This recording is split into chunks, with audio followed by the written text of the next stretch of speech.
Hey y'all, it's Ria here, founder of Resilient CNA Compass. Let me tell you how hurting my back during my first 6 months as a CNA was my inspiration to starting my small coaching business, Resilient CNA Compass. Okay, I'm not going to talk too much, but no promises. It might be a 5 minute to 10 minute video. And if you want to hear my story, you're welcome to listen. If you want to fast forward, it's up to you too. It's fine. It's no problem. But I feel like it's going to help a lot of people. And I wanted to pretty much give you context of why this coaching program for CNAs was created. And hopefully you appreciate that. Anyway, yeah, so my first 6 months as a CNA, thank God it was my training program was covered through this nursing home that I worked with. And I'm sure a lot of CNAs went through the same path or maybe through a hospital where they covered for their training. And of course, the condition is you have to work for them for like a year or 2 years. For me, it was just a year. And I already gave my whole year to them. And I'm so grateful, honestly, working for them because that's probably a story for another day. Because thanks to this nursing home, all the overtime shifts helped me buy my first car. Well, it's secondhand, but still was a good car, like really good condition, everything. I paid it, the down payment in all cash, still financed, but the fact that, right after college, I was able to buy my own car with my own money, my own blood, sweat, and tears. It was good. It was really good, proud moment for myself and also like a good confidence booster. Anyway, I digress. Yeah, so during my first 6 months as a CNA, as you guys know, it's always short staff in a nursing home, in hospitals too, but hospitals kind of have a very good structure because every person has a role, so you're not really feeling as burnt out as a CNA or LPN or RN working in a nursing home, honestly, and y'all know that. Anyway, so I was the only CNA on a unit. There was only 15 residents, and it was literally during second shift. So I was getting most of my residents ready. The LPN that was on the floor with me took a 35-minute lunch break. Each to their own, but it is what it is. My silly self, honestly. I should have gone downstairs to ask someone to help me transfer this 300-pound lady, but I was being stubborn, honestly, because the first month as a CNA, I honestly wanted to quit because a lot of people were complaining how slow I was. And for those who start out as CNAs, they understand, people always complaining, oh, why didn't you get someone ready at this time? Yada, yada, all these call bells are going on. But, honestly, as newbie CNAs, you're just doing your best. You literally just got out of orientation, got out of, school, and now here you are. People are beating you up verbally, like, hey, you didn't take the linen trash out. Why is there trash filling up in this room? Oh, my mom wants to go use the bathroom, even though you're literally about to shower someone in the shower room. But in the day, they don't care how hard you're working. You're literally trying to do your best, but they're like, it's not good enough because it wasn't done at a certain time. But either way, I've learned my own routine. I've gotten a little better, but I did build in bad routine, which was not asking for help. I still have that issue, but not as much as I did before because I learned my lesson, right? Yeah. So I was transferring this lady with an E-Tech machine, 300-pound lady, from her recliner chair to her bed. There was this very small gap in between her recliner and the bed. So as I used the E-Tech machine, she placed her hand on the top curved bar. I'm about to rotate her towards her bed, and she starts failing on me. In other words, she just had this lack of confidence of just staying up, even though she was holding the bar. And I had to do most of the work by rotating her from her chair to her bed anyway. But yeah.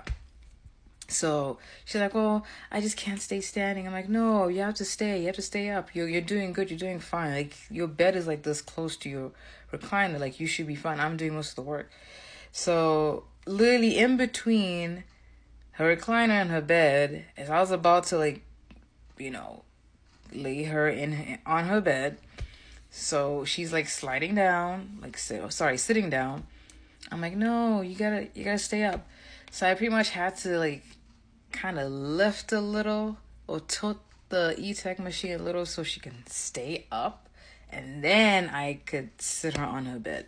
But that movement really pulled a muscle in my back because I actually did hear a crack. I didn't think anything of it. So I did the rest of my night shift. Second shift. Put everyone in bed. It was 10 p.m. I gave reports to the night shift CNA, and I was fine. I went home. But when I woke up literally the next day, there was this excruciating pain in my back, especially my lower back. But the thing is, the way I am, I can tolerate pain. It's just how I am. But the pain lasted for like a good hour. So like, I need to call my supervisor. So I contacted her. I told her what happened. And she said, okay, you need to go to urgent care, get it checked out, and then call HR. This will be a workers' comp. I did all that. Went to see a doctor. The doctor confirmed, yes, you have a pulled muscle on your lumbar spine. I'm like, okay, so now what does that mean? He's like, well, you should not be working for like a couple weeks. Okay, now I'm wondering, a couple weeks? That's like, what, 4 weeks, 5 weeks, 6 weeks? What's going on? He's like, maybe 2 weeks. Just give it 2 weeks.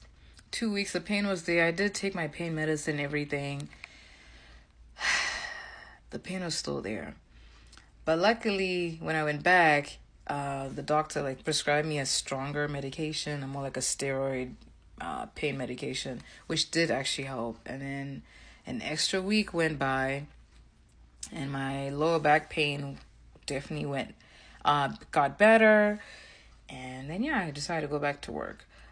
But the weird thing was, even though my back pain wasn't as hurtful as it was from the first day, there's just certain instances, like now when I work as an agency CNA, I still feel that pain, depending on the stuff I do. But the beauty is, since I started like gymming 3 times a week, or if I don't go to the gym, like you guys have seen my previous videos, I do home workouts. Again, I don't post myself working out because it's pointless. You just do whatever is comfortable for you. Look for a YouTube video or Instagram video of a workout. You do that. As long as it's 20, 30 minutes, you're doing it for your body. Because us CNAs, we do a lot of physical work, so you gotta build the physical strength to do the physical work you're doing, right? Makes sense. Also mental work, because your mental health does take a toll. That's again a video for another day. Yeah, so after that whole journey, hurting my back, and then transitioning to working in a hospital with a lighter duty, and then from working in a hospital, then moving to become an agency CNA and make more money, having more autonomy of my schedule and everything. Yeah, I realized, I need to actually help other CNAs who have these kind of thoughts. Like, I want to have a work-life balance. Of course, it's not going to be a full work-life balance because CNA pay isn't really that high, honestly. But there's always ways around it. I still haven't done travel CNA work or strike CNA. That'll be the goal. But since I'm going to be an RN, it's pointless right now to even think of pursuing that path. But anyway, that led me to building Resilient CNA Compass, which is pretty much to help coach CNAs who feel burnt out, who feel like they're overworking themselves to pay their bills, or maybe they want to build an investment or savings account, or want to put a down payment on a car or a house or whatever it is, or they want to further their education, but you just want to work these dead hours. Honestly, I would say if you're that CNA, shoot me a message. Sign up for a self-discovery call. It's only a 30-minute free discovery call. I want to hear your story, and hopefully if you are willing to go through a trial of my coaching, then I'll see, how it's going to work out. But I really think it will work out for you because it has worked out for me. I'm loving the path that I am right now. I'm being more stern about my decision, and also the kind of shifts I work or how often I work too.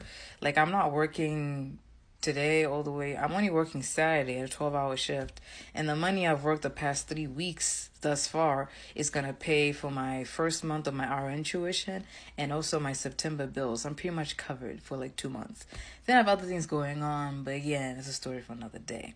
So yeah, I hope you guys found this video resonating. And like I said, if you're that CNA that needs that kind of help, shoot me a message.